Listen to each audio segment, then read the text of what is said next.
In this episode of Detroit Performs, an ice sculptor. An artist uses everyday objects in her works and creating beauty in Detroit's public spaces. It's all ahead on this edition of Detroit Performs.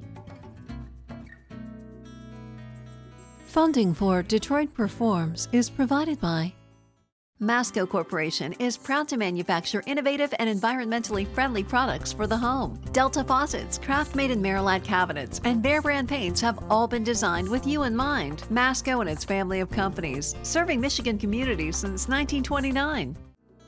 Funding is also provided by the Michigan Council for Arts and Cultural Affairs and the National Endowment for the Arts, and by contributions to your PBS station from viewers like you. Thank you.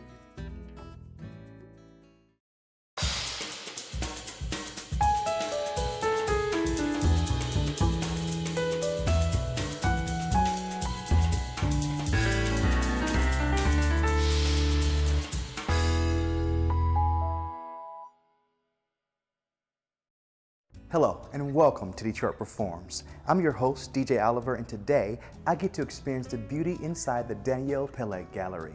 We'll learn more about the art in this place in a bit, but first let's heat things up. Or should I say, let's cool things down. Our first artist is Tajana Raukar, who is a world championship ice sculptor, who invited us into her freezer to see how she makes people's ice dreams come true. I think many times it just shows your dreams, and that's what you're looking in ice, what you dream into, so it's magical. Each of us is completely different, and that's what I try to create in every ice carving what I do. I'm originally from Croatia, that's where I grew up, and come here looking for something better, as always. So I find ice. We are actually chefs. We do cooking, and ice carvings were just part of the Sunday brunches. So that's how I started, and I started to carve, the little cheese and fruits, vegetables, these little flowers from it, and that's how it started. It's different, ice is cold, but it can show so much more than regular clay. It's physical too, and you have to have certain energy to carve it, and I like that. These are sculptures now for the Plymouth Ice Show. They're gonna be displayed at some of the clients and vendors there who requested them. So I'm very happy that I could come there and sculpt it. Many times there is a certain design from clients, what they want, what to carve. But if I get the choice what to carve, you just go in front of the block and you just see what's in there, and you just start carving, and you find what's inside of that block. You have to visualize it, the whole piece, how it's gonna look when it's done. And what you see in front of you is just block of ice, square, blank. First you make the little, outline and like a template. I don't use much of the, already pre-drawn templates. I just go in and I start carving. But I do make that little template on it, you could call it, and then you start taking away all these extra parts which don't belong to show the picture you had in your head when you started. It's fairly physical, you would say. I mean, the block of ice, it starts at 300 pounds, and the chainsaw is heavy, and it's cold, and it's 9 degrees over here. You have to move stuff around, so it definitely have its sets of challenges. You have to just keep going, you have to carve quickly and just get that image what you imagine out of that block, as fast as you could. Your image might change, so you have to, be fairly quick, to present it and to carve it out so it stays there. That's the whole nature of this ice, just being fairly quick. And it keeps you warm.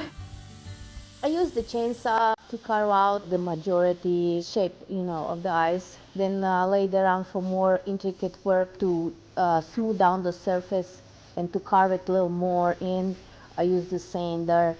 Then there is the chisels, which I use if I want that it looks, more like a crystal, and it shapes it more. Then also the die grinders, which, you know, adds like the fine details, like an eyes, like a little swirl is around, you know, hair, you know, all this, you know, final details, that's what I use. And on the end, I use the torch, you know, the fire, to melt down the surface to make it to look like a glass. I do like the crystal look, you know. The ice is clear, and I try to show that clearness and purity of the ice too. We produce our ice blocks here in the studio. Basically, this is the machines, the ice block makers, where we make our ice. The average take 3 to 4 days to freeze block of ice. They come 300 pounds. This is actually ready ice to be harvested for the ice carvings. So it will take, we'll hook them up on these two clips and lift them out.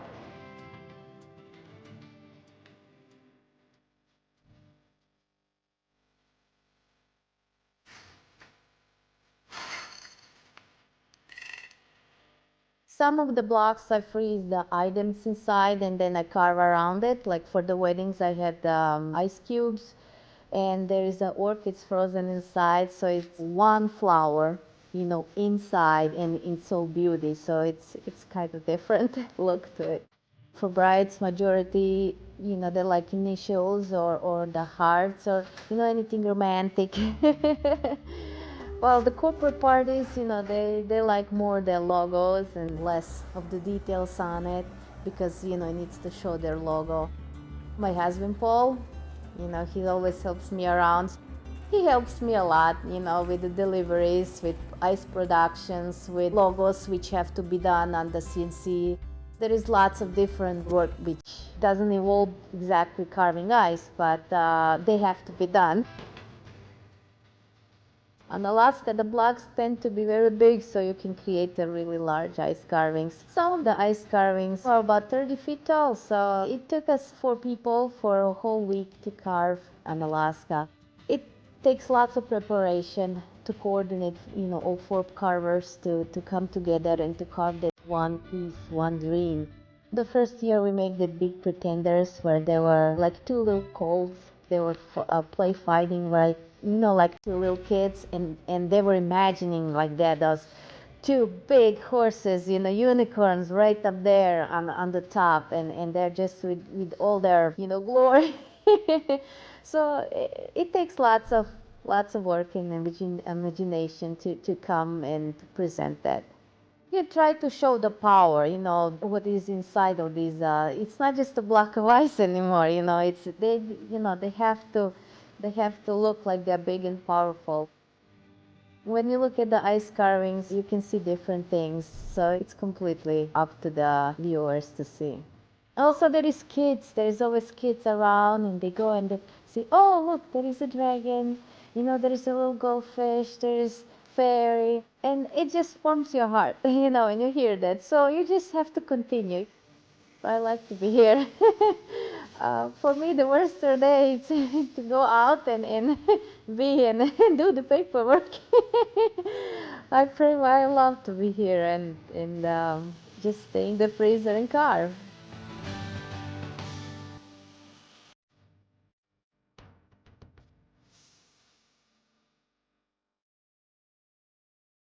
You can learn more about Tajana Raukar as well as all the artists we feature on DetroitPerforms.org. Our next artist, Nanci Labret Einstein, uses recycled objects, beads, popsicle sticks, really whatever she can get her hands on to create her photographs and interesting sculptures. Take a look.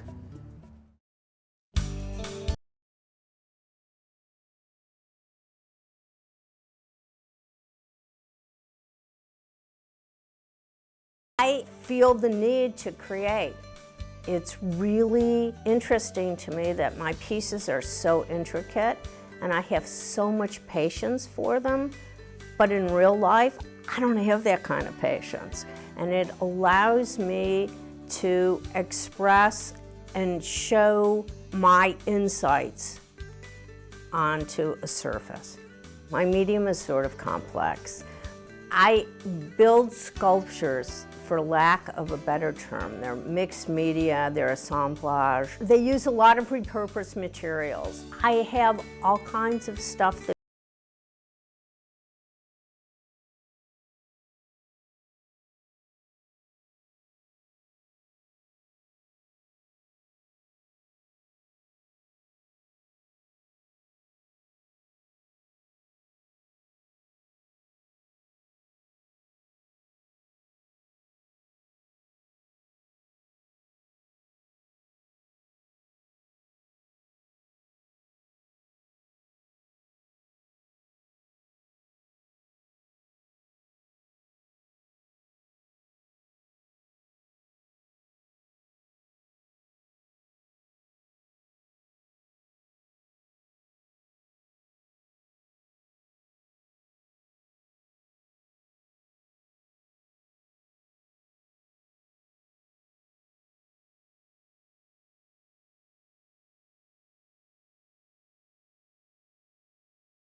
piece done. And it's like, I think that a part of the aging process of life is that you know, like in the end, it's gonna be okay.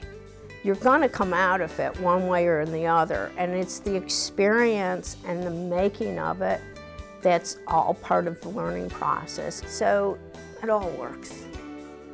The piece that I'm working on there now is a piece that I came up with when we were up north.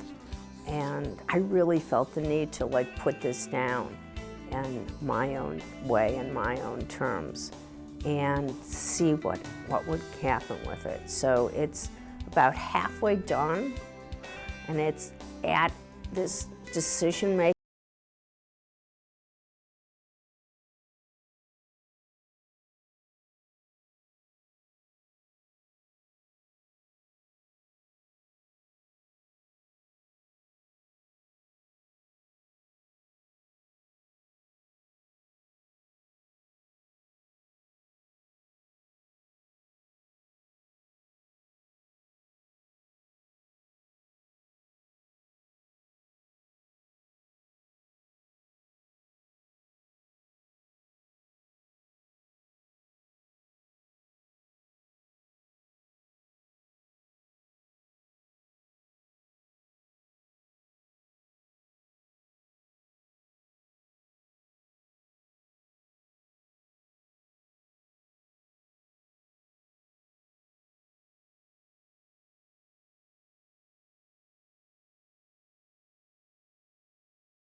Conversation.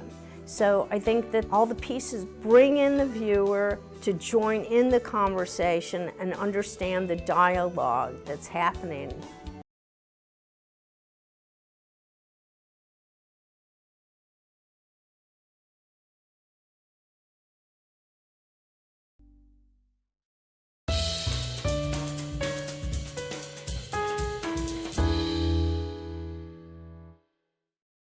What's up, guys? I am here with Ady Peleg, who is the owner here at the Danielle Peleg Gallery. How you doing, Ady? Fantastic, and you? I'm good, man, thank you. So tell us a little bit about the history of this gallery. So the gallery started in 1979. My mother had a show at the JCC. She had a sellout show, and the rest is history. And how did you actually end up being the owner here? So about 5 years ago, my mother started spending more time in Israel, and I've taken over things. We've introduced a lot of new artists. We've also had several one-man shows with different artists as well. And it's a very exciting gallery with a lot of artists from around the world, a lot of local artists as well. And we try to keep things that are relevant, things that are unique to its style, and just things that really make people happy and evokes emotion. And how do you choose the artist to be featured here? So the artist has to have a unique, relevant look. And if it's something that we feel can sell and really makes that wow factor, that's what we take in. And so I've seen a lot of beautiful artwork around here. Can you tell me about the appeal of some of this artwork? So we carry more of a modern, contemporary look. We do have some transitional pieces. So a lot of the abstract, as I like to tell people, really evokes emotion. It really captures some people in different areas of their mind and their fantasy and so on. Most importantly, I think we have artwork that just really makes a statement, is really edgy, appealing.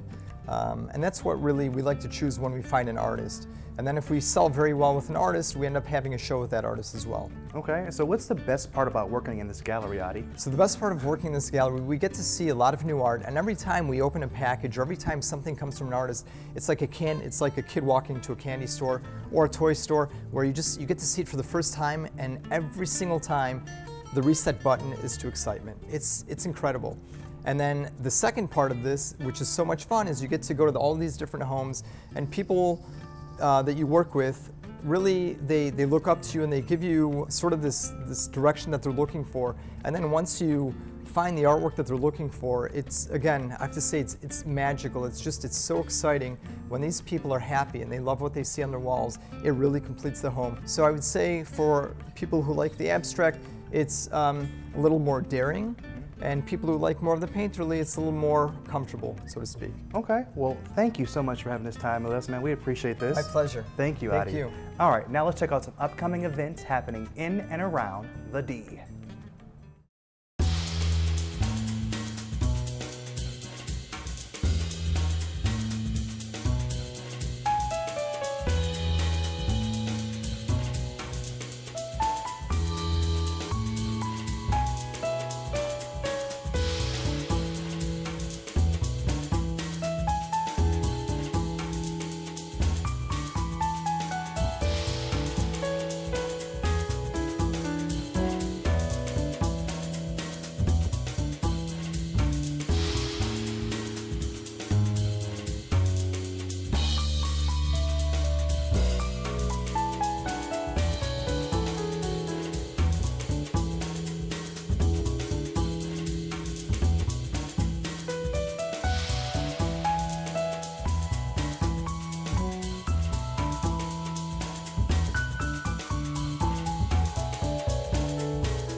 Now let's head to Southwest Detroit, where border artist Vito Valdez is creating murals to mirror the community, as well as to promote peace, love, and unity.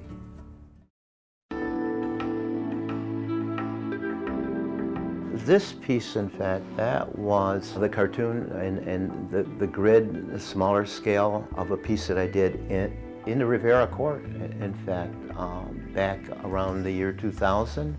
It's called The Conquest of the Americas. I have a need to make things. I've always loved to work with my hands and my mind and think about something, but it's usually there's a theme, there's something that's going on, like around me. I'm currently in Southwest Detroit, which is right here at the foot of the Ambassador Bridge, and historic St. Anne's Church right down the block, and the old Michigan Central Station right here. So I could look outside here and see all three of those landmarks. I went to St. Anne's School as a kid. That, I think, was my first big inspirational kind of drive, I think, to make art, because I would be in church and I'd look up at the stained glass. And the church, it's a fabulous church. I've done a lot of public art, sculpture, murals, community grassroots outreach programs that deal with making art in a vacant lot and getting people together, families. And I've tried to kind of have something that would help to enrich the neighborhood and get people involved in bringing art as a voice for the people. Mark making on a wall has been with us since the beginning of time. You're leaving a statement, a voice that could stay for years and years. It could be political, it could be social, it could be culturally moving for them, because public art is a platform for dialogue, for trying to understand what's going on here. What are they trying to say, and why are they doing it here? Depending on where that site is, of a wall or a garden or sculpture, I'd like to make things and have a great sense of getting lost in them too. Because it's just something that comes and it kind of comes alive, and it moves me and causes some contemplation to think about what's happening here. Is this a part of my psyche that kind of is contained within an object? I like to work right now with a lot of recycled materials that I don't have to go to the store and buy. And I could just, I mean, there's so much that's thrown out and just there that's still good, like wood. I like to work with wood, stone, concrete, mosaic, glass, that type of thing, and painting, like the, mural. I'm doing more sculpture and site-specific installations, like the Michigan Native American Memorial. Well, this is a dead chief, and he is representative of the Michigan tribes and their elders. And so these go like this in here, and one goes up and one comes down on either side. And when it's installed and when I'm done here, I'm going to have it mosaic encrusted. So I'll break up some of this glass here, and I'm going to put it around him and all through here, different parts in that, but it will still retain that raw skeletal shape.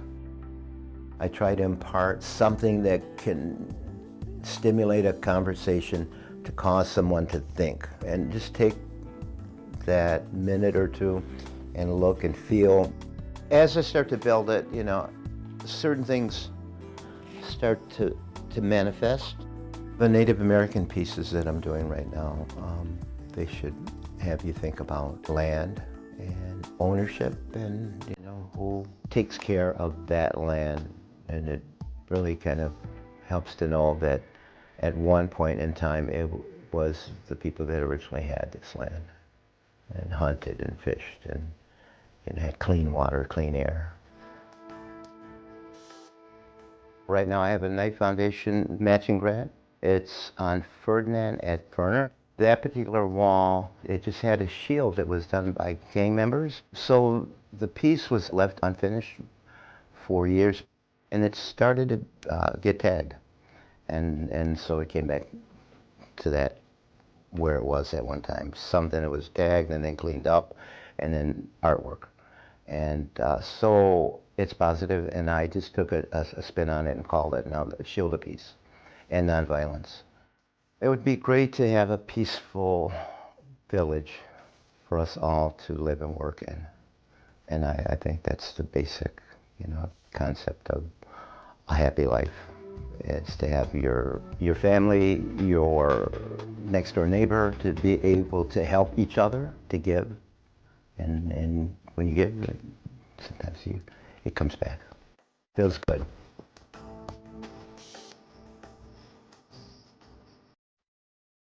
And that wraps it up for this edition of Detroit Performs. As always, for more arts and culture, head to DetroitPerforms.org, where you'll find featured videos, blogs, and information on upcoming arts events. Also, check us out on Facebook and Twitter. I'd like to thank the Danielle Peleg Gallery for having us out here today. Until next Tuesday, get out there and show the world how Detroit performs, y'all. I'm DJ Oliver. Thanks for watching, guys. Funding for Detroit Performs is provided by Masco Corporation is proud to manufacture innovative and environmentally friendly products for the home. Delta Faucets, craft-made in Merillat cabinets, and Behr brand paints have all been designed with you in mind. Masco and its family of companies, serving Michigan communities since 1929. Funding is also provided by the Michigan Council for Arts and Cultural Affairs and the National Endowment for the Arts, and by contributions to your PBS station from viewers like you. Thank you.